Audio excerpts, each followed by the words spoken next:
গাজীপুরের কাপাসিয়ায় এক পরিবারে ৫ জনকে গলা কেটে হত্যা করা হয়েছে। মাদকাসক্ত গাড়ি চালক ফোরকান পারিবারিক কলহের জেরে এই হত্যাকাণ্ড ঘটিয়েছে বলে ধারণা করছে পুলিশ।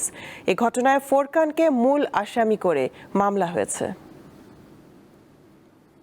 ফোরকান স্থানীয় একটি ব্যাটারি কারখানার প্রাইভেট চালক হিসাবে কাজ করতেন। চাকুরির কথা বলে শালক রাসুল মোল্লাকে ডেকে আনেন। এরপর শুক্রবার রাতের এক সময় মাদকাসক্ত অবস্থায় ফোরকান তার স্ত্রী, সন্তান ও শ্যালককে কুপিয়ে হত্যার পর তিনি পরিবারের সদস্যদের ফোনে জানিয়ে পালিয়ে যান।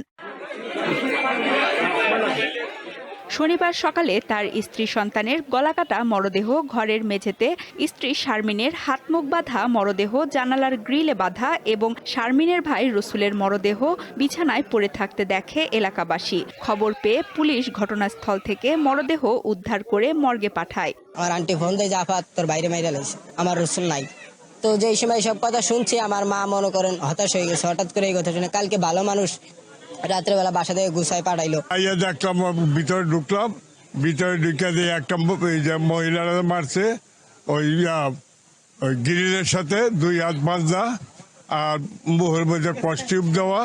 দেখার পরে মনে হইলো যে এটা যে কোনো একটা পরিকল্পিত। এই জন্য আমরা চাই এটা যাতে সুষ্ঠু তদন্ত হয় এবং সুষ্ঠু বিচার হয়। পুলিশ জানিয়েছে ফোরকান মাদকাসক্ত অবস্থায় এই হত্যাকাণ্ড ঘটিয়েছে বলে প্রাথমিকভাবে ধারণা করা হচ্ছে। প্রাথমিকভাবে জানতে পেরেছি যে সে তার আত্মীয় স্বজনের কাছে একটা স্বীকারোক্তি দিয়েছে যে সেই ঘটনা করেছে। ফোন করে কোনো একজনকে বলেছে, কিন্তু কাকে বলেছে, কিভাবে বলেছে আমরা কেবল এটা জানতে পেরেছি। এটা তদন্তাধীন আছে।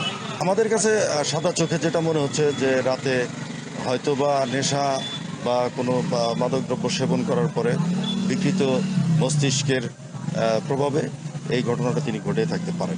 ঘটনার তদন্তে র্যাব, সিআইডি ও পিবিআই সহ একাধিক টিম কাজ করছে বলে জানান অতিরিক্ত জেলা ম্যাজিস্ট্রেট। সিআইডি, তারপর পিবিআই, জেলা পুলিশের অন্যান্য যে গোয়েন্দা সংস্থা আমাদের পুলিশ ছাড়াও আছে, ডিজিএফআই, এনএসআই, সবাই মিলেই কার্যক্রম চলছে। এরপরে যদি আবার অধিকতর তদন্তর স্বার্থে কোনো কমিটি গঠন করা হয় সেটা করা হবে।